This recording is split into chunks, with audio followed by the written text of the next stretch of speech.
C'est toujours un plaisir de vous savoir nombreux devant vos petits écrans pour ce 13h. Voici le principal fil conducteur de ce magazine. Au dernier Conseil des ministres qui s'est tenu ce 1er février, les ministres ont annoncé des réformes au niveau de la HAC, la Haute Autorité de la Communication, entre avantages, procédures et sanctions. Vous le verrez dans ce magazine d'information. Bienvenue à toutes et à tous pour mieux comprendre cette actualité qui concerne les médias, mais aussi et désormais la cinématographie. Nous avons comme invité à ma droite Roméo Makanga, qui lui est directeur de publication de Congossa News et secrétaire général de l'Union des patrons de la presse indépendante au Gabon. Roméo, bon après-midi et bienvenue. Merci. Alors, comment se porte aujourd'hui l'Union des patrons de la presse indépendante du Gabon? L'Union des patrons de la presse indépendante du Gabon a entamé une certaine perspective et nous en sommes satisfaits. Il y a une série de démarches qui a été entreprise et puis actuellement avec les frères, d'accord, nous essayons de porter cette jeune organisation au firmament. Et comment se porte Congossa News? Congossa News se porte mais très bien. Nous sommes pleins d'ambition, l'équipe travaille à fond et aujourd'hui nous avons de nouvelles perspectives et je crois que le public, les auditeurs auront l'occasion de découvrir au fur et à mesure. C'est tout le mal que nous pouvons vous souhaiter d'ailleurs pour cette année 2023 qui débute. En face de vous, juste à ma gauche, nous avons Jean-Claude Affa, qui lui aussi est un patron de presse, notamment directeur de publication du journal L'Objectif et président du réseau national des journalistes indépendants. Je vais faire comme Roméo Makanga. Comment déjà se porte ce réseau national des journalistes indépendants? Le réseau national des journalistes indépendants se porte à l'image du pays. C'est-à-dire nous avançons au rythme du pays et chacun peut faire un parallèle entre l'état actuel du pays et l'état du réseau national des journalistes indépendants. Alors, et l'objectif? L'objectif, on se bat avec les armes que nous avons pour donner une information comestible et digeste au public. Merci à vous, messieurs, d'être venus sur ce plateau cet après-midi. Avec toutes vos occupations, vous aviez daigné honorer de votre présence ce plateau qui est consacré aujourd'hui uniquement aux nouvelles réformes que va connaître la HAC dans quelques jours ou dans quelques semaines, ça dépendra. Parmi les affaires qui ont été délibérées, messieurs, par les membres du gouvernement le 1er février dernier, figurait justement le projet de loi portant réorganisation de la Haute Autorité de la Communication, pris en application des dispositions de l'article 47 de la Constitution. Écoutons à cet effet le porte-parole du gouvernement, Yves-Fernand Mafombi. La réorganisation que consacre le présent projet de loi porte sur la redéfinition des missions, de l'organisation, du fonctionnement de la Haute Autorité de Communication. Elle concerne également les aspects relatifs aux incompatibilités et avantages à la procédure et aux sanctions.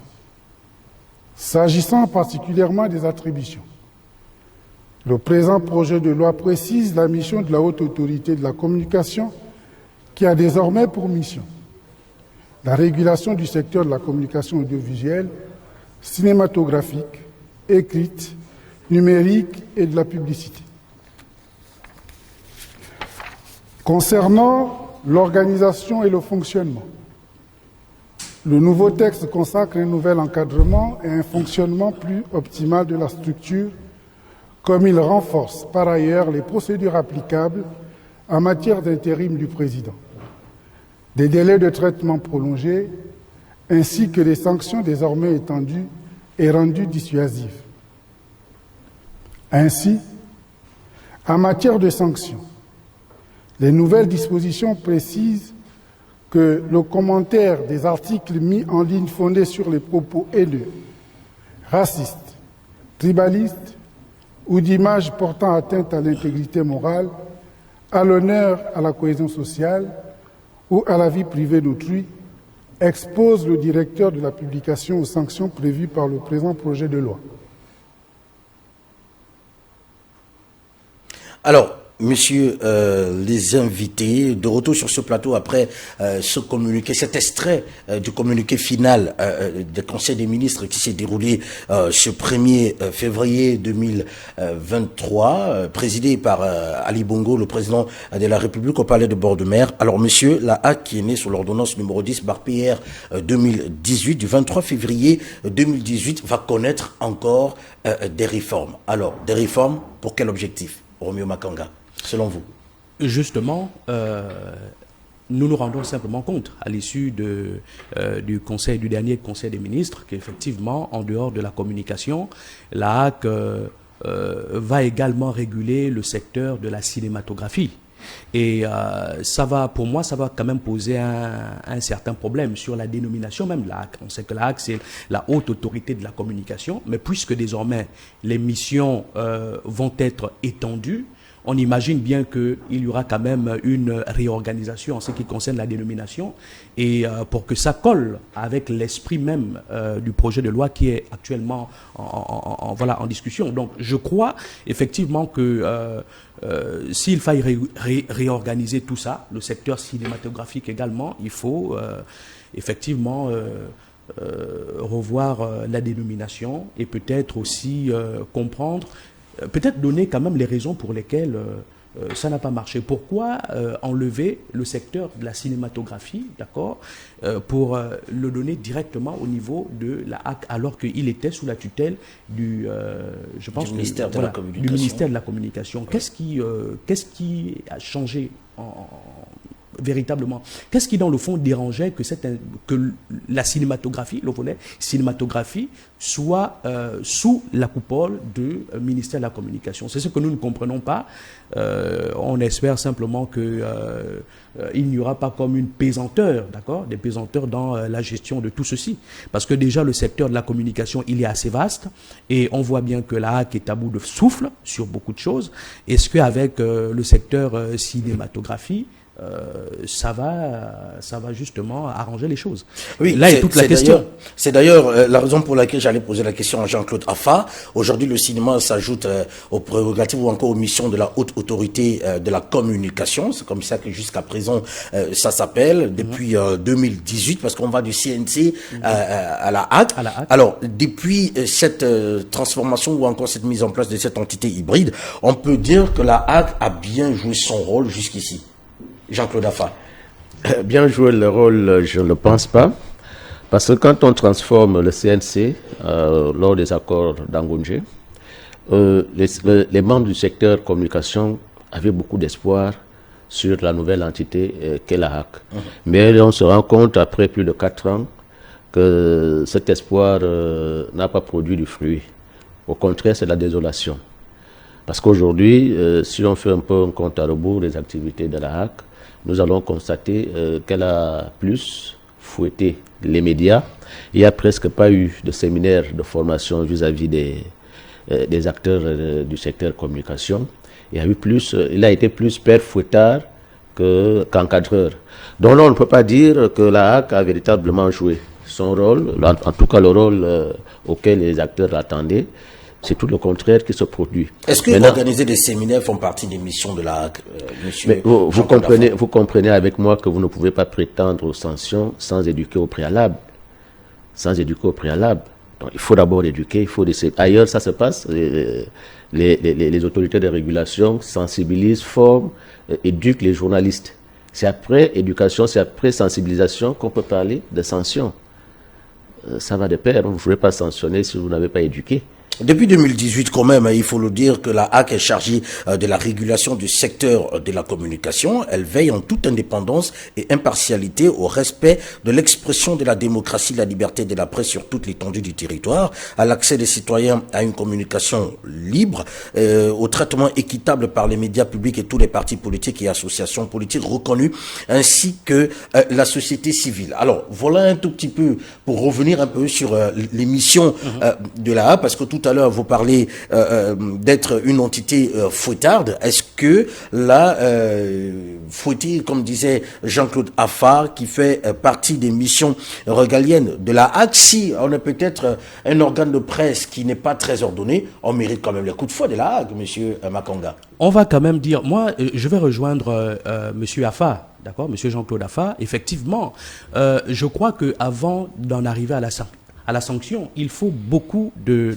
sensibilisation. Il faut beaucoup de sensibilisation et on aurait quand même souhaité que la HAC s'illustre également sur ce terrain-là. Mais malheureusement, il n'y en a pas. Il n'y a pas il n'y a jamais eu de séminaire, de cadre, on va dire quoi, formel, hein, dans lesquels justement la HAC a réuni des journalistes, les directeurs de publication notamment, pour essayer un peu de sanctionner, essayer un peu de revoir quelques fondamentaux aussi, parce que effectivement, dans notre secteur, il y a des brebis galeuses, il y a des personnes qui peuvent parfois s'écarter du chemin, mais si on ne les sensibilise pas, si on attend simplement qu'ils commettent la faute pour pouvoir venir sanctionner, à partir de cet instant, ça ne marche pas comme ça. Quel est le rapport qu'il y a aujourd'hui entre la HAC et vous, les directeurs de publication? Parce que vous parlez d'être dans un cadre formel pour peut-être sensibiliser et tout, il y a quand même les règles déontologiques que nous connaissons tous en tant que journalistes, et vous en tant que patron de presse, vous connaissez quelles sont vos limites et ce que vous ne pouvez ne pas faire. Qu'est-ce qui peut donc justifier le fait que vous puissiez aujourd'hui sur ce plateau accuser la HAC d'être l'entité peut-être qui n'a pas pris la peine de beaucoup plus sensibiliser, M. Makanga? Après, moi je dis que c'est vrai qu'il peut y avoir des brebis galeuses, c'est vrai qu'il peut y avoir des, on va dire quoi, il peut y avoir des orientations générales. D'accord, il peut y avoir des acquis, c'est-à-dire on peut dire que il faut regarder la déontologie, il faut regarder l'éthique, il faut la respecter. Mais écoutez, la ligne rouge est toujours facilement franchissable. D'accord? Et c'est la raison pour laquelle je crois, pour ma part, que l'organisation de séminaires, d'accord, de rencontres avec les directeurs de publication peuvent effectivement rappeler, puisque la répétition étant la clé de la rétention, peuvent effectivement rappeler à chaque fois aux uns aux autres les limites à ne pas franchir et voilà, et un certain nombre de choses dans la pratique de la profession. Donc c'est cela justement que l'on attendait de la HAC, et on attendait également de la HAC, entre autres missions, que la HAC puisse également réguler le secteur de la publicité, ce que la HAC ne fait absolument pas. On se rend compte que les médias privés sont exagérément, on va dire, déficitaires. Voilà. Les médias privés ne sont pas viables. Aujourd'hui, beaucoup de médias, on va par exemple parler de la presse tabloïde, la presse papier, la presse écrite. Mais écoutez, combien de titres ont fermé aujourd'hui? Combien d'entreprises ont mis la clé sous le paillasson parce que justement il n'y avait pas, on va dire quoi, un cadre formel qui leur aurait permis effectivement de tirer avantage, de tirer profit c'est-à-dire de leur publication. Parce qu'on sait également qu'en dehors de la vente, il y a l'aspect publicitaire qui entre en ligne de compte. Sans la publicité, il est quasiment impossible d'avoir une comptabilité assez étanche, assez fournie. C'est pas possible. Et lorsque vous voyez des entreprises privées, d'accord, pour ne pas les citer, mais vraiment, parce qu'on a de problèmes avec personne, lorsque le monopole est détenu par une seule, d'accord, entreprise de presse qui engrange tous les marchés institutionnels, on se pose des questions. Est-ce que c'est parce qu'on taxe la presse privée d'opposition qu'il y a comme une volonté cachée, occulte, de pouvoir justement couper les vivres afin qu'elle ferme? Alors, vous parlez de la publicité tout à l'heure. Nous allons revenir à Roméo Makanga. Jean-Claude Affar, on parle du CNC à la HAC. Qu'est-ce qui a véritablement changé, si ce n'est peut-être la dénomination de l'entité? Oui, effectivement, à regarder au fond, presque grand-chose n'a pas changé. Et j'ai l'impression que les choses se sont même empirées parce que les acteurs du secteur communication avaient placé des grands espoirs, comme je l'ai dit tantôt, à cette autorité. Mais nous constatons, pour le déplorer, que rien n'a changé de façon positive. Vous imaginez, aujourd'hui, certains patrons de presse sont sanctionnés sans avoir été convoqués par l'autorité de régulation, ce qui est absurde. Parce qu'on ne peut pas vous condamner sans être entendu. Il faut qu'on vous entende, on vous explique les mobiles pour lesquels vous êtes convoqués, et puis on tire la sanction. Mais si on vous sanctionne sans avoir été entendu, c'est de l'arbitraire. C'est de l'arbitraire. Donc aujourd'hui, la HAC, vraiment, bon, peut-être avec les nouvelles Missions, on peut espérer à mieux, mais à regarder de trop près, les avantages sûrement vont s'ajouter et les sanctions vont encore être plus pesantes, mais les communicateurs, les acteurs de la communication ne tirent aucun profit de cette HAC. Mais vous insistez sur la sanction, vous ne faites qu'insister sur la sanction. Romeo Makanga l'a reconnu qu'il y a quand même des brebis galeuses au sein de la corporation. Ça, il faut le dire. Peut-être des personnes qui ne respectent pas les normes déontologiques. Et l'une des missions de la HAC, justement, c'est de veiller à ce qu'il puisse y avoir le respect de la norme déontologique dans notre métier, M. Afa. Effectivement, et dans nos organisations, nous nous battons pour inculquer, pour faire appliquer ces notions de déontologie et d'éthique à nos membres. Mais vous savez, nous n'évoluons pas en vase clos. Le village est devenu aujourd'hui, le monde est devenu aujourd'hui un village planétaire. Nous voyons ce qui se passe ailleurs, nous voyons les différences, nous voyons la serbe dans certains pays, la serbe et la presse vis-à-vis du pouvoir, vis-à-vis des personnalités. Je vous dis, au Gabon, nous caressons peut-être dans le sens du poil. Et nous ne voulons pas de 2 poids, 2 mesures. Parce qu'il y a une certaine presse qui est libre de dire tout ce qu'elle veut, elle n'est pas inquiétée, elle n'est pas sanctionnée, mais il y a une autre où on fouille au moindre incartade, on la sanctionne. Nous voulons une HAC impartiale, une HAC qui sensibilise d'abord. C'est ça la mission. La mission n'est pas de fermer les entreprises de presse. Quand vous sanctionnez une jeune entreprise à 3 mois de fermeture, qui a du personnel à faire vivre, qu'est-ce que nous calculons derrière?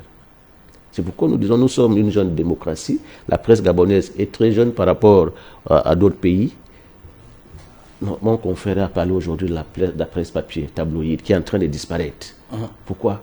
Est-ce que la presse tabloïde ne disparaît pas parce qu'il y a quand même le défi du numérique aujourd'hui? Ça, il faut le dire. Est-ce que c'est la HAC qui est fondamentalement, à la base du fait que la presse tabloïde aujourd'hui est en train de disparaître? Parce qu'à travers le monde, la presse papier fait quand même face à une concurrence majeure qui est le numérique.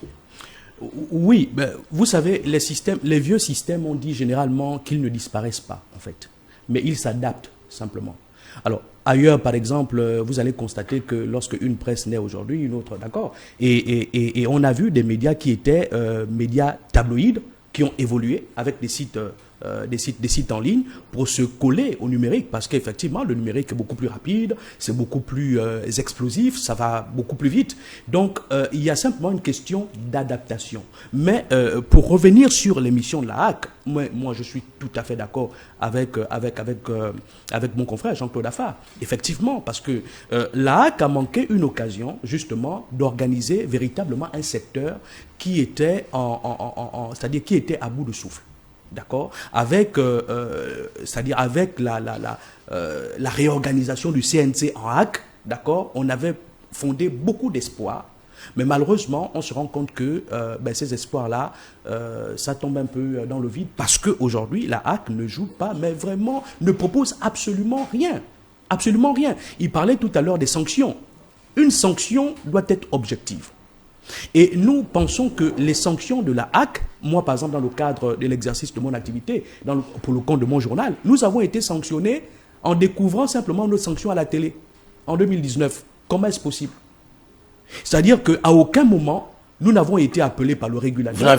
Vous n'avez pas été notifiés. Nous n'avions pas été notifiés. D'accord? Nous n'avons jamais été notifiés. Mais nous avons découvert notre sanction à la télévision.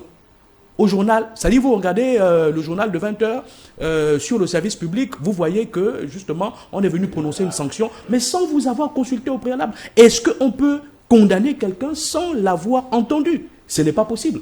Et puis je crois quand même qu'en matière de sanctions, il y a un problème de liberté qui se pose. Je pense que les sanctions de la HAC, d'accord, ne sont pas souvent très objectives. Ça, c'est vrai que dans l'exercice de notre fonction, de notre profession, on nous demande généralement d'être très vigilants, de nous lire et relire à chaque fois pour voir si on n'a pas franchi la ligne rouge. C'est vrai, il y a cette auto-censure que nous mettons en exergue, mais parfois on nous demande de pousser la censure un peu trop loin. C'est-à-dire, très objectivement. Très objectivement, il y a que souvent on vous demande de ne pas dire les choses telles qu'elles sont. Vous voyez? Et on constate simplement que quand c'est une certaine presse qui dit les choses contre, par exemple, l'opposition, eh bon, c'est bon. On peut insulter c'est-à-dire on peut être désobligeant, on peut insulter, d'accord, c'est-à-dire un opposant, c'est bon, il n'y a pas de souci. Mais dès lors qu'il s'agit de, quand on a essayé un peu d'égratigner, d'accord, un commis de l'État, une autorité politique de la majorité, d'accord, ou alors du PDG, c'est terminé. Nous sommes d'accord. Nous sommes d'accord avec vous. Nous serons d'accord là-dessus. Après un moment donné, il faut qu'on sache, la sanction, c'est quoi? Roméo Makanga, nous serons tous d'accord dessus. On ne gratine pas au commis de l'État. On respecte toutes les personnes qui représentent les institutions de notre pays, même si après le rôle du journaliste, c'est de dire ce qui est vrai et objectif pour ces lecteurs ou encore pour ces téléspectateurs. Monsieur Yoba, permettez-moi s'il vous plaît. Je vous prends un exemple sur la crise russo-ukrainienne qui a libre cours aujourd'hui. Il y a un célèbre économiste que nous connaissons tous, monsieur Charles Gave, d'accord, qui passait sur Sud Radio avec André Berkoff. Mais il dit quoi? Il critique les sanctions qui ont été données pour, c'est-à-dire pour enfermer, isoler la Russie et pour que cette dernière puisse voir son économie s'effondrer totalement. Mais monsieur Charles Gave critique les sanctions en disant, je vous dis, en disant clairement sur un média qui est très suivi, d'accord, Sud Radio, en disant que nous sommes dirigés par des cons.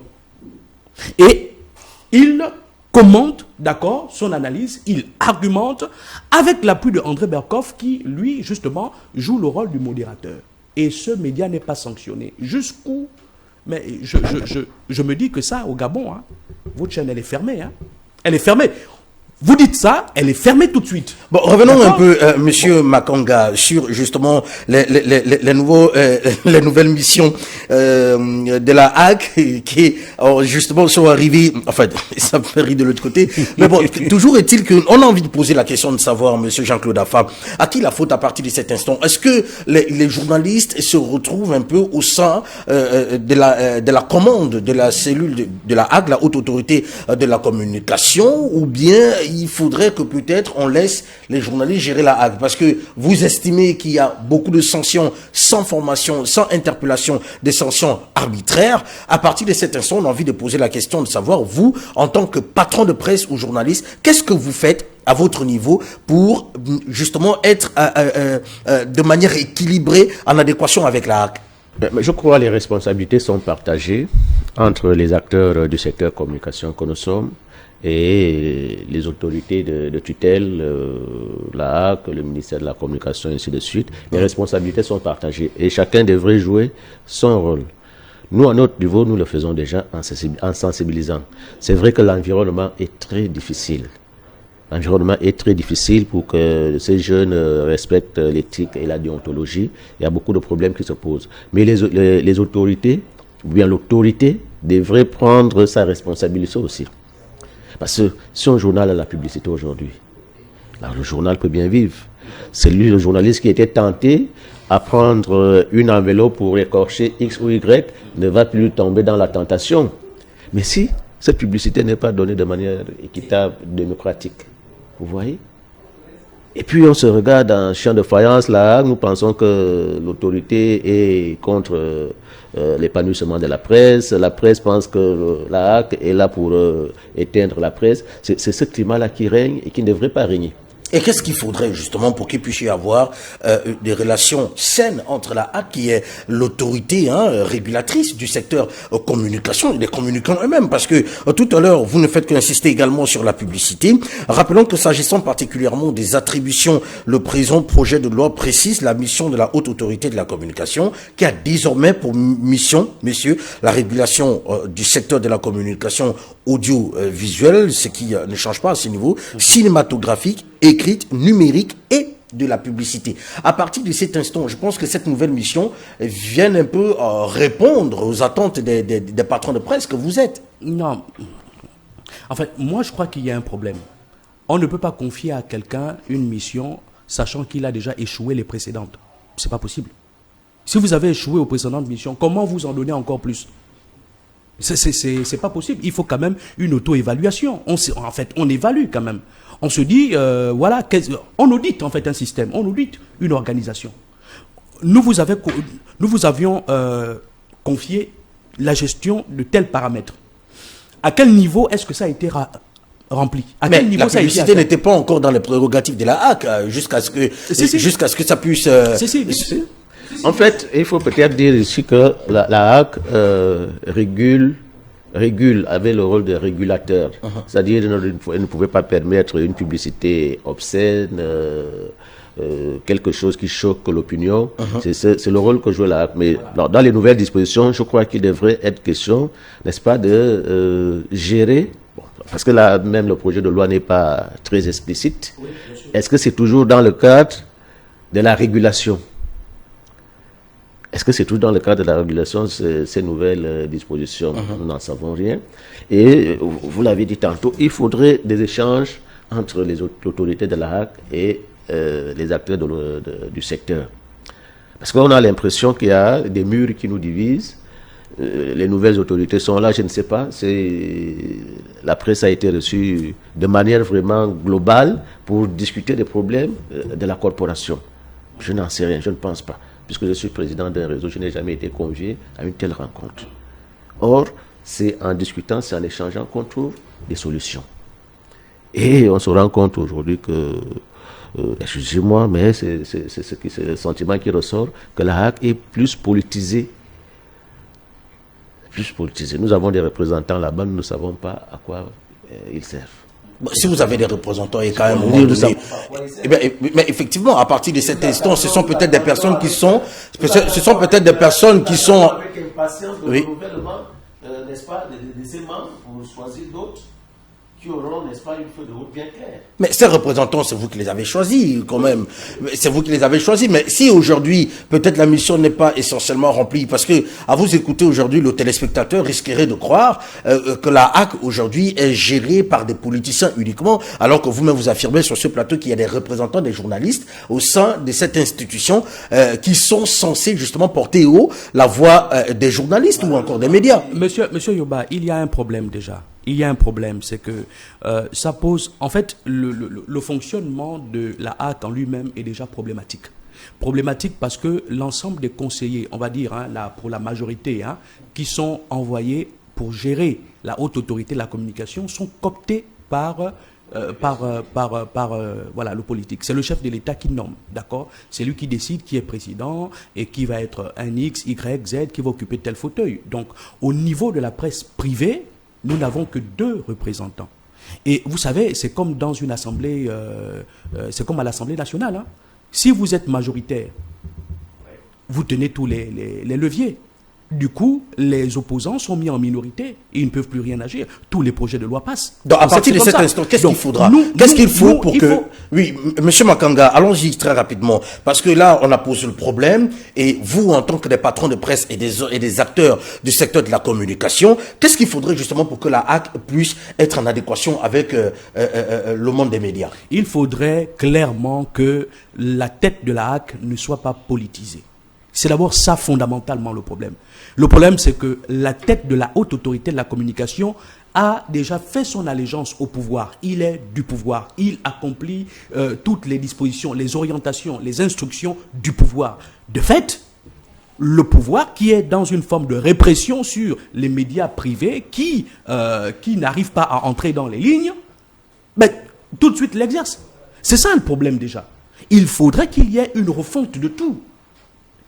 Nous sommes d'accord que la HAC doit être gérée par un journaliste, par des journalistes, mais il faut qu'il y ait des élections pour que, justement, celui qui est porté à la tête de la HAC soit, justement, représentatif de la volonté générale d'un secteur d'activité bien défini. Mais à partir du moment où c'est le chef de l'État qui nomme, ça pose problème. C'est politisé. Qu'on le veuille ou pas, c'est politisé. Ça veut dire qu'elle ne peut pas être indépendante. Elle ne peut pas être indépendante. Alors, M. Jean-Claude Affa, tout à l'heure, M. Makanga parlait justement de certains médias qui n'arrivent pas à rentrer dans le moule et qui ne respectent pas la déontologie. Est-ce que la faute n'est pas à vous, les patrons de presse, qui recrutez des journalistes parfois qui ne sont pas, justement pour ne pas offenser X ou Y, qui peut-être n'ont pas la formation adéquate pour être journalistes? Parce qu'on voit bien dans des organes de presse des personnes qui se disent disent être des journalistes, mais qui, à la base, ne le sont pas réellement. Est-ce qu'à partir de cet instant, la HAC ne doit pas tirer la sonnette d'alarme pour vous interpeller, vous les patrons de presse,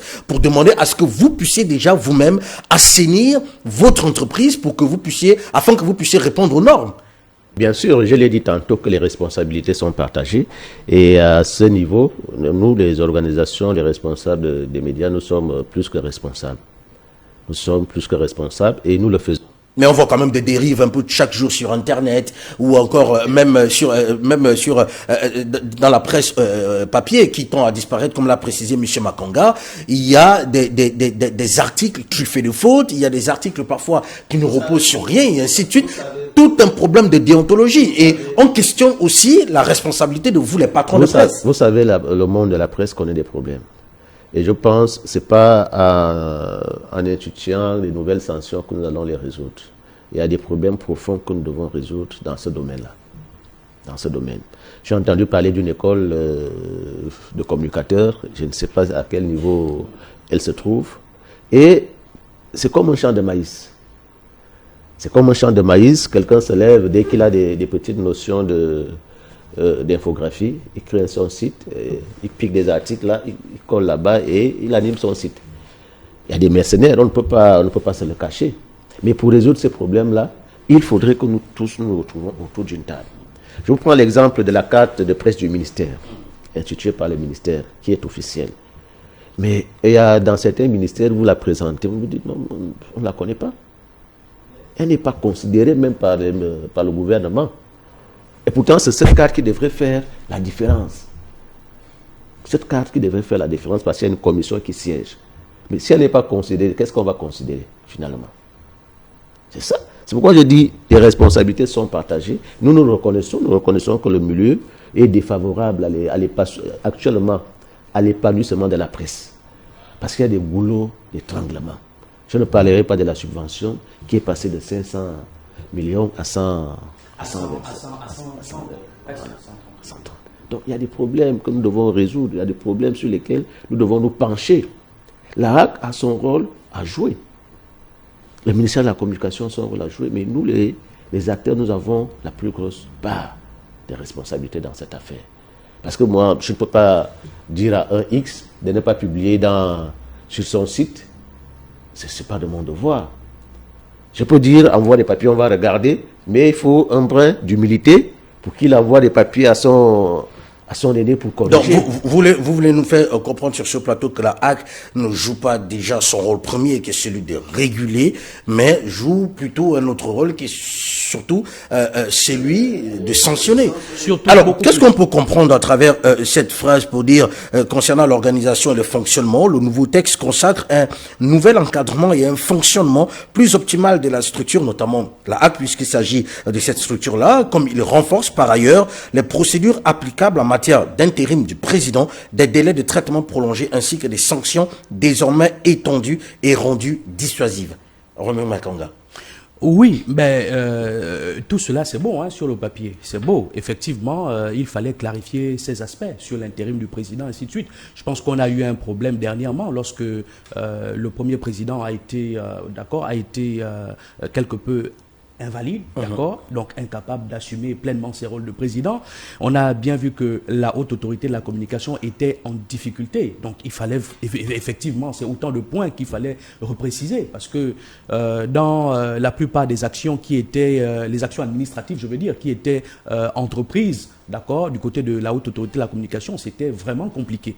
Mais vraiment compliqué. Et nous autres qui interagissons assez régulièrement avec la haute autorité de la communication, on a effectivement remarqué que ça ne va pas, d'accord. Et donc, si on ne clarifie pas ces points-là, ça veut dire qu'on décide de fermer les yeux et on décide justement d'acter la mort, la fin d'une institution qu'on veut performante pour résoudre les problèmes, d'accord. Et donc c'est cela. Moi je trouve que c'est bien. Mais après, faut-il que ce soit appliqué. Voilà, que ce Alors, soit appliqué. Monsieur Jean-Claude Affa, nous allons prendre votre dernier mot de fin parce que nous allons le troisième invité va vous succéder sur ce plateau. Mais avant, juste savoir, selon vous, à cette période charnière, cette année élective, nous avons 3 élections qui pointent à l'horizon. Il y a des réformes au niveau de la Hague. Selon vous, qu'est-ce que ça peut apporter pour ces élections-là, ces réformes-là, aujourd'hui, que l'on attend au niveau de la Hague?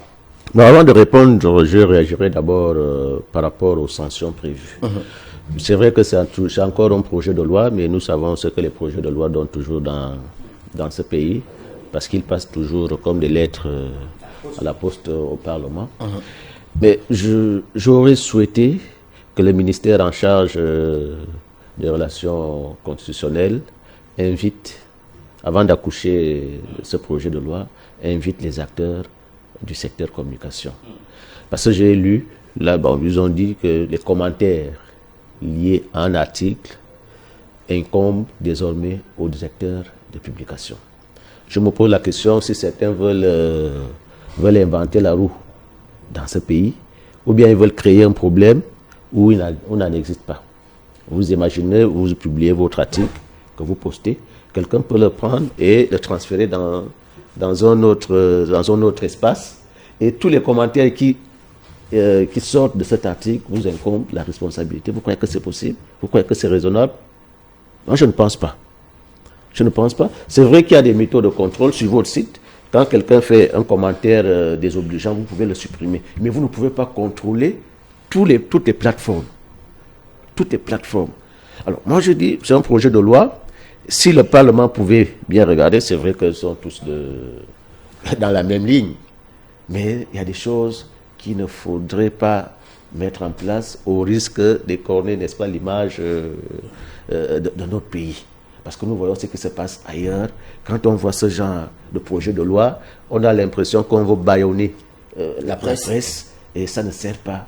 Ça ne sert pas la démocratie. Donc selon vous, il va falloir que la Hague puisse s'asseoir avec les acteurs du secteur pour discuter autour de ça avant que ça ne passe au sein de l'hémicycle. Et quand vous dites que ça passe comme une lettre à la poste, mais on espère quand même qu'il y a un regard objectif qui va se faire de ce côté avant la promulgation de ce projet de loi et avant la promulgation de ce projet de loi qui fera en sorte que ces modifications puissent prendre forme au niveau de la Hague. Merci à vous, Jean-Claude Affa. Vous allez vous retirer, mais chers téléspectateurs, lors de ce conseil des ministres, parmi les réformes, il y avait également la question de la carte nationale d'identité. Il y a un décret qui a été pris en application des dispositions de l'article 51 de la Constitution et qui porte la prorogation de la validité de la carte nationale d'identité. On écoute une fois de plus le porte-parole du gouvernement, Yves-Ferdinand Manfoumi, sur cette question. Nous recevons notre troisième invité. Ministère de l'Intérieur. Le projet de décret portant prorogation de la validité de la carte nationale d'identité. Le présent décret pris en application des dispositions de l'article 51 de la Constitution porte prorogation de la validité de la carte nationale d'identité. Par l'effet du présent décret, la durée de la validité de la carte nationale d'identité délivrée aux personnes éligibles par la loi est prorogée. Les cartes nationales d'identité délivrées entre les années 2011 et 2013 et arrivées à expiration bénéficient automatiquement d'une extension de validité de plein droit allant jusqu'au mois de décembre 2023. Aussi, dans l'attente de la production de la nouvelle carte nationale d'identité électronique, en abrégé CNIE, prévue pour le compte du second trimestre cette année, les cartes nationales d'identité ainsi prorogées ont-elles cours légal et permettent d'accomplir tout acte utile de la vie courante, notamment les services bancaires, les démarches administratives, etc.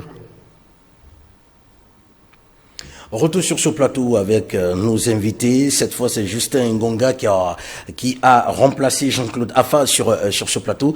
Monsieur, bienvenue. Bienvenue, bonjour. C'est un plaisir de vous avoir. Vous également, vous nous avez rejoint pour parler de ces questions d'actualité. Très rapidement, la HAC doit connaître des réformes. Vous avez certainement lu le communiqué, le dernier communiqué final du Conseil des ministres de ce premier. Et déjà, quelle est votre appréciation par rapport à ces réformes qui vont être faites au niveau de la haute autorité de la communication? Je tiens à préciser que je suis Jocelyn Konka, secrétaire général de l'Association internationale des médias pour la paix, section Gabon. Les réformes engagées par le gouvernement ne sont pas aussi négatives. Il faut partir du principe que, personnellement, en tant que journaliste, j'ai pris part au dialogue politique d'Angondje, mars et avril 2017, qui avait enlevé le CNC de l'époque. Et avec le CNC, le Conseil national de la communication. Et au cours de ce dialogue politique d'Angondje, dont la phase citoyenne était pour nous les sociétés civiles et journalistes qui suis-je, j'ai pris part à ce panel de la vie de la mondialisation pour la création de la haute autorité de la communication. Pourquoi on a enlevé le CNC? Parce que le CNC avait les réformes politiques. Le CNC était dirigé par les politiques, à partir du président. C'est dès la mise en place 2018 de la haute autorité de la communication que les journalistes où les communicants eux-mêmes ont pris conscience de gérer la haute autorité de la communication. Et c'est au sortir du dialogue d'Angondje que la haute autorité de la communication a été gérée. Sur les 9 membres de la haute autorité de la communication, il y a 7 qui sont nommés par les institutions, c'est-à-dire la présidence de la République, la Cour constitutionnelle, le Sénat, l'Assemblée nationale. Et les 2 autres membres sont élus par la corporation. Et les 2 autres membres qui représentent la presse indépendante, puisque à l'époque, on pensait que la presse indépendante était lésée. Et là où l'acte posé au dialogue politique a pris, enfin, je vais faire la redondance du mot acte, a pris en compte de la présence de la presse indépendante dans la corporation. D'où en 2018, nous avons élu 2 conseillers membres. Il s'agit du conseiller membre Abel Mimongo, journaliste de l'Union, et journaliste Timothée Mémé, qui était journaliste Africa numéro 1. Monsieur Makonga et Monsieur Afa pensent que les 2 représentants de la presse indépendante au sein de la HAC ne jouent pas pleinement leur rôle, ou bien encore ne portent pas haut la voix des journalistes indépendants, justement. Bon, effectivement, s'ils le disent, voilà même pourquoi le Conseil des ministres, ou bien l'exécutif aujourd'hui, s'il met les réformes, c'est par rapport à ce manque d'engouement de ces ambassadeurs de la presse indépendante qui jouent effectivement pas plein jeu. Il était question. Ils ne jouent pas plein jeu, ils ne jouent pas double jeu non plus aussi. Bon, ils ne jouent même pas aussi double jeu, puisque depuis la création de la HAC a connu déjà 2 présidents. La HAC a connu 2 présidents. Et autour de cela, il était question que si les professionnels des médias, moi je n'en parle pas des professionnels de la communication, nous ne sommes pas les professionnels de la communication, nous sommes les professionnels des médias. Si on dit professionnel de la communication, c'est un menteur de la rue. Les professionnels des médias, s'ils ne respectent pas, parce qu'il faut partir d'abord du principe qu'il faut respecter ce qu'on appelle le code de la communication en vigueur au Gabon. Le code a été adopté en 2016. À l'époque, l'actuel Premier ministre était ministre de la communication, qui a l'Assemblée, et que chaque rédaction devrait avoir le code de la communication, qui par excellence dit dans son article 10 que la presse est là pour informer, éduquer et distraire. Et à ce niveau-là, si les journalistes ou ceux-là qui ont embrassé ce métier sans formation devraient se conformer au code de la communication en vigueur en République gabonaise. Certes, dans ce code de la communication, je l'ai lu entièrement. Il y a des villes juridiques par endroit entre la presse télévisée, la presse audio, la presse numérique et la cinématographie. Parce que la HAC ne se limite pas seulement que dans le secteur de l'information. Ça s'étend aussi au niveau du secteur de la cinématographie. À partir de cet instant, il y a aussi des bévues. Mais à ce qui semble, comme mes prédécesseurs l'ont dit, autrement dit, nos conseillers, nos ambassadeurs, parce qu'ils sont élus, Abel Mimongo, et je disais tout à l'heure, et Timothée Mémé, devaient d'abord interpeller les consciences des uns des autres, que c'est vrai, tout le monde veut embrasser ce métier, mais il y a ce qu'on appelle le droit en communication. Moi, j'ai fait le droit de la communication. Le code consiste à respecter la loi. Un pays ne peut pas vivre sans la loi. C'est vrai, il y a les usurpateurs aujourd'hui qui se sont immixés dans ce secteur que nous exerçons aujourd'hui. Et ils sont nombreux. Mais monsieur Makonga et Jean-Claude Affa, comme vous venez de nous rejoindre sur ce plateau, pensent qu'effectivement, il y a beaucoup plus des sanctions au niveau de la HAC que la sensibilisation même des acteurs du média, des acteurs du secteur. Non, il n'y a pas de sanctions au niveau de la HAC. Il y a ce qu'on appelle l'autocensure. Le journaliste, lorsque vous embrassez un métier, chers confrères, lorsque vous embrassez un métier, il faut d'abord lire la loi de ce métier. C'est comme on vous recrute dans une entreprise. Une entreprise a ce qu'on appelle le règlement intérieur de l'entreprise. C'est ce règlement intérieur qui vous statue, qui vous permet d'aller ou de ne pas être intégré dans cette entreprise. Si une loi vous condamne, c'est parce que peut-être vous n'avez pas lu le règlement intérieur. Il n'y a pas aussi trop de sanctions. Il faut aussi lire le code parce que c'est Monsieur Makanga, vous semblez ne pas être d'accord avec lui. Je ne suis pas tout à fait d'accord avec lui. Parce Oui. qu'en fait, M. Ngonga met en avant une forme de déni face aux sanctions que les uns et les autres prennent. Monsieur Ngonga, laissez-le que, poursuivre. Oui, parce qu'effectivement, on ne peut pas dire que la HAC ne sanctionne pas. Moi qui vous parle en tant que directeur de la publication, j'ai été sanctionné, d'accord, sans même avoir été notifié. Donc vous comprenez un peu, la HAC sanctionne. Donc dire que la HAC ne sanctionne pas, c'est à mon sens... Après, ce que vous dénoncez, c'est la sanction arbitraire, parce que eux, ils parlent de sanction arbitraire. Mais la sanction arbitraire, ça se fonde sur quoi, justement? Ça se fonde déjà sur... Il y a des présupposés qui sont là. Et les présupposés sont tellement nombreux. Et malheureusement, dans ce domaine-là, la HAC semble être détentrice, d'accord, de tous les présupposés. C'est-à-dire que pour la HAC, d'accord, nous on voit que c'est rouge, et tant que vous ne voyez pas que c'est rouge, de toutes les façons, on vous sanctionne. C'est ça le problème. Et ça pose justement un problème en matière de liberté d'expression. D'accord? Ça veut dire qu'avant même d'écrire, si la HAC estime que votre article, d'accord, outrepasse un peu les règles, d'accord, on vous sanctionne, vous serez sanctionné. Même lorsque vous-même, vous direz que mais c'est pas possible, je n'ai outrepassé aucune règle. C'est ça le problème aujourd'hui. C'est qu'aujourd'hui, il y a la HAC qui impose un peu sa vision du monde. D'accord? Ultra dominante. C'est-à-dire c'est comme ça que notre secteur devrait fonctionner. Mais le secteur ne fonctionne pas nécessairement de cette façon-là. Justement. Oui. Je ne suis pas du même avis avec M. Makanga. Chers confrères, la HAC est un organe régulateur des médias. Lorsqu'on dit réguler les médias, c'est-à-dire mettre les gens, des garde-fous pour qu'il n'y ait pas de dérapage. Et lorsqu'il y a dérapage, c'est ce que je disais tout à l'heure, que chaque rédaction devrait avoir le code de la communication. Et c'est ce qui fait défaut dans toutes les rédactions que vous allez faire au niveau national. Vous n'allez pas trouver l'affichage du code de la communication en République gabonaise, dans les rédactions des journaux au Gabon. Chaque journaliste devrait avoir ce code. Qu'est-ce que le code te dit? Qu'est-ce qui te donne à écrire? Si vous écrivez par exemple, Ping imbécile, Ali Bongo et à chier, est-ce que c'est une information? Vous insultez, et la loi est là pour ça. C'est pas le HAC qui nous sanctionne, c'est nous-mêmes qui nous sanctionnons. Parce qu'on ne fait pas l'autocensure. Est-ce que vous avez le code de la communication dans votre rédaction, M. Bien sûr, bien sûr. Est-ce que vos journalistes que vous employez, parce que soyons objectifs et soyons clairs, est-ce que les journalistes que vous employez aujourd'hui ont pris connaissance de cette Bible de la communication qui régule déjà, qui est déjà un outil régulateur du secteur avant que la HAC même ne puisse venir vous sanctionner? Je pense qu'il y a des préalables à toute chose. Hein. Quand on embrasse un secteur d'activité, on doit savoir comment il fonctionne. On doit connaître on va dire quoi, la loi fondamentale qui l'a fait mouvoir, justement.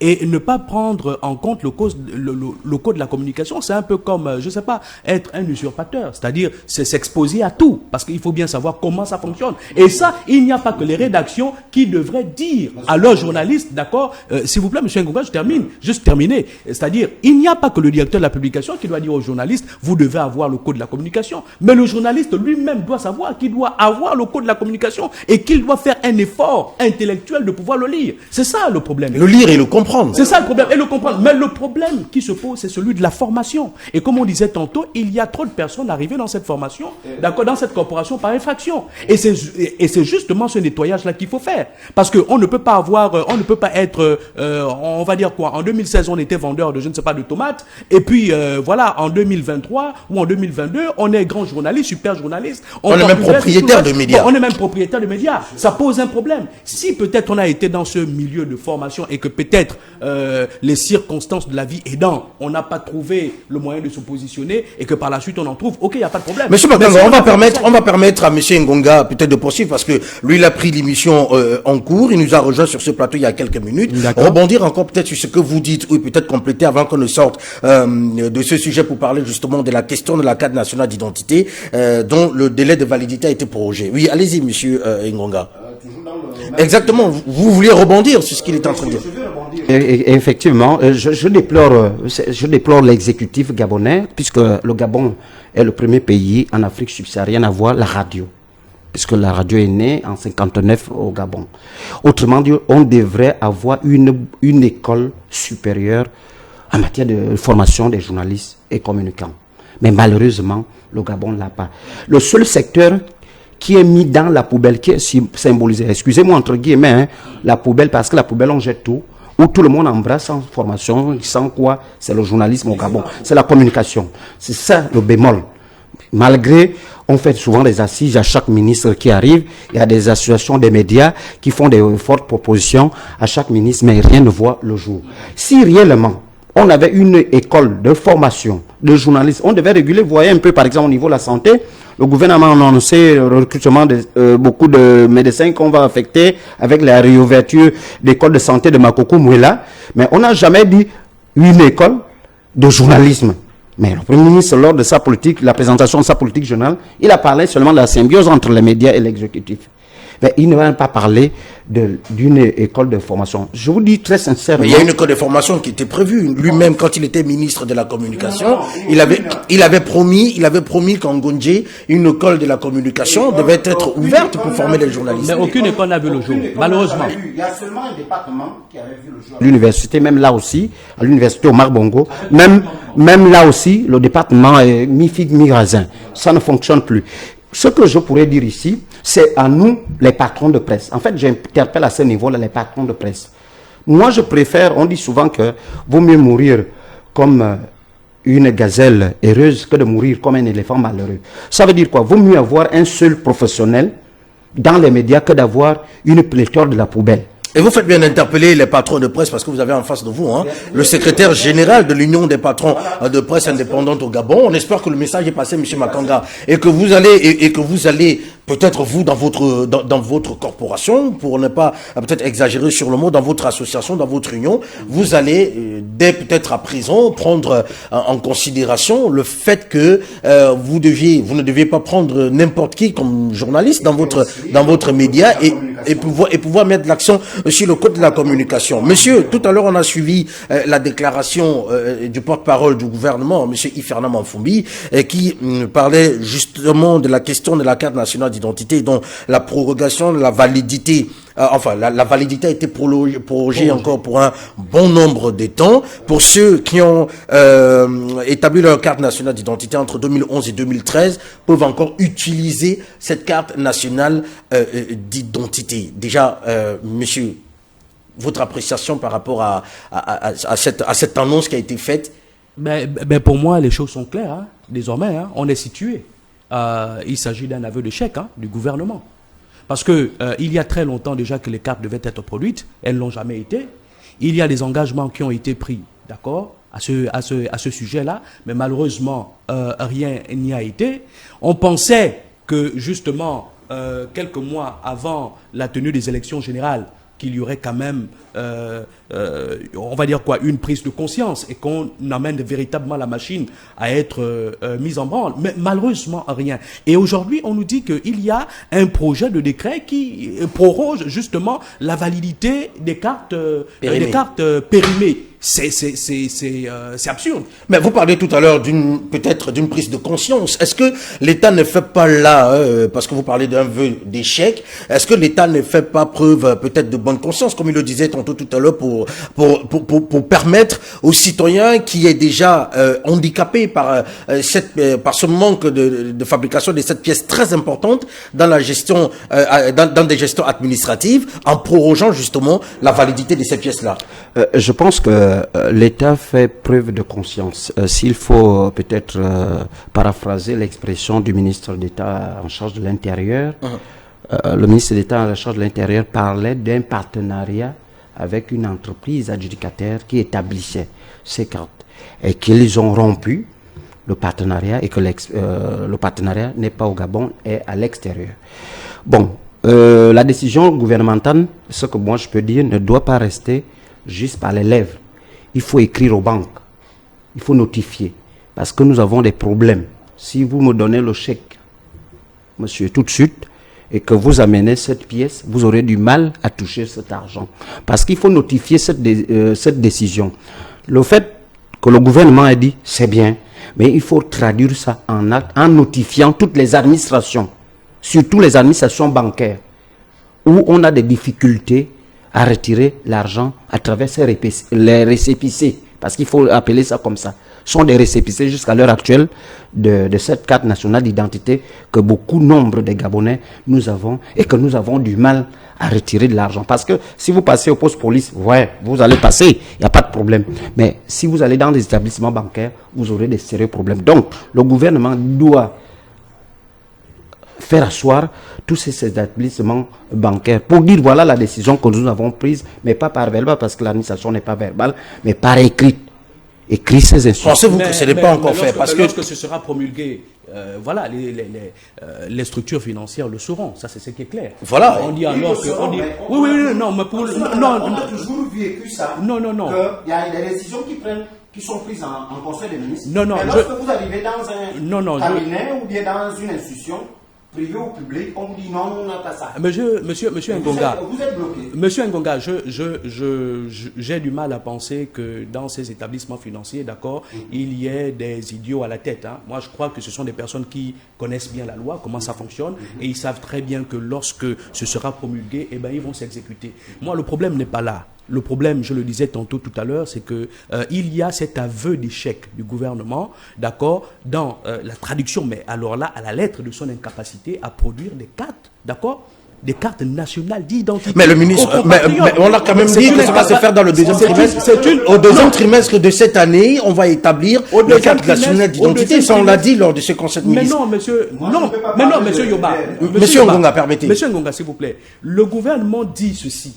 Nous sommes sur un projet de décret, d'accord, qui va proroger la validité de vos éléments périmés que vous avez maintenant. Jusqu'au mois de décembre 2023. Bon, mais attention, au cours du deuxième trimestre de 2023, nous allons passer à la production. C'est pas possible. Donc, dans ce cas, ne prorogez rien du tout et passer directement à la production. Mais ça peut permettre aux uns et aux autres qui connaissent déjà des difficultés. Mais ce n'est pas possible. Ou bien vous voulez dire sans le dire qu'il s'agit des questions électorales. Raison pour laquelle on a prorogé. Monsieur Yoba, vous m'enlevez les mots de la bouche. Ce n'est que pour des questions électorales que justement le gouvernement a pris la décision c'est-à-dire de proroger. C'est tout. On sait une chose. Moi, je suis convaincu d'une chose. Et je sais comment ce pays fonctionne. Et ça a toujours fonctionné comme ça. Nous sommes tous de ce pays, monsieur Makanga. Ce qui est certain, une chose est certaine, c'est que nous ne pouvons pas douter de la parole quand même du gouvernement, même si après, il y a eu des promesses qui ont été faites et qu'il y a des éléments qui n'ont pas... Permettez, monsieur Makanga, allez-y, monsieur Ngonga. Oui, je ne parle pas d'aveu d'échec. Du gouvernement, non. Il faut partir d'abord. Donc tout va bien. Permettez, monsieur Makanga. Gouvernemental. Le ministre d'État en charge de l'Intérieur avait été interpellé par la Cour constitutionnelle qui avait saisi ce dossier. Parmi les dossiers posés sur la table de la haute cour, il y avait le dossier de CGE, il y avait le dossier des pièces d'identité nationale, il y avait le dossier de la révision des listes électorales. C'est un vieux dossier qui est déposé sur la table de la Cour constitutionnelle, saisi pas seulement par les acteurs politiques, on peut dire par une frange de la population qui avait saisi. Mais si vous allez à la direction, il y a une direction de la police judiciaire au CEDOC, vous allez trouver les cartes nationales d'identité qui ont des macarons que les usagers n'aillent pas retirer. Moi-même, j'ai été. En tant que journaliste, j'avais fait des investigations sur ce dossier-là. Il y a beaucoup des usagers qui ne s'imprègnent pas parfois des informations. Au niveau de ces récépissés, la direction en question située au Lumi, c'est cette direction que si vous aviez ce récépissé, vous pouvez aller là-bas, renouveler, et votre récépissé peut être reçu par X ou Y institution. Maintenant, je reviens sur ce que le ministre, le ministre avait dit. Il y avait un partenariat entre l'État gabonais et une entreprise qui n'est pas basée à Libreville. Cette entreprise, c'est cette entreprise qui établissait. Mais malheureusement, ou bien heureusement, c'est une coïncidence entre l'année électorale et l'établissement des cartes nationales d'identité. Or, ça n'a rien à voir avec l'aveu. Alors que nous avons ces récépissés, les Gabonais circulent très tranquillement. Ce que je vous dis, même ce que je dis là pour toucher des banques, mais ils savent qu'il y a beaucoup de Gabonais qui ont des problèmes de ces récépissés. Malgré tout, on vous fait tout pour obtenir votre CFA. Bon, voilà. Non, peut-être, M. Makanga, nous allons chuter. M. Makanga, on me fait signe de l'autre côté que le temps qui nous avait été, qui nous est réservé est presque terminé. Alors, vous, en tant que journaliste, est-ce que c'est vrai que tout à l'heure on a évoqué un peu la question sur la carte de presse qui ne fait pas, qui n'est pas très considérée dans certaines administrations? Est-ce que la carte de presse pouvait, d'une manière ou d'une autre, en ce qui concerne le journaliste, jouer un peu un rôle palliatif en ce qui concerne les transactions financières ou encore les démarches administratives? Je vais d'abord revenir. Très rapidement, monsieur Makanga. Très rapidement. Oui. Je vais revenir sur ce que monsieur Ngonga disait tout à l'heure. Non, mais vous savez, il n'y a pas longtemps, j'étais encore à Bissig où je devais toucher un chèque. Et c'est clair là-bas. Récépissé, pas possible. Les récépissés ne passent pas. Et puis, si M. Ngonga dit tantôt... On va vous envoyer une facture quand même pour la publicité, monsieur Makanga, allez-y. Bon, écoutez, si M. Ngonga dit aujourd'hui que non, ben, écoutez, l'entreprise adjudicataire qui est chargée de faire ce travail-là, d'accord, le contrat a été rompu et tout le reste, mais pourquoi est-ce qu'on a constaté que ça faisait problème aujourd'hui? Moi, je vous dis que ça fait très longtemps que ce problème de carte nationale d'identité se pose.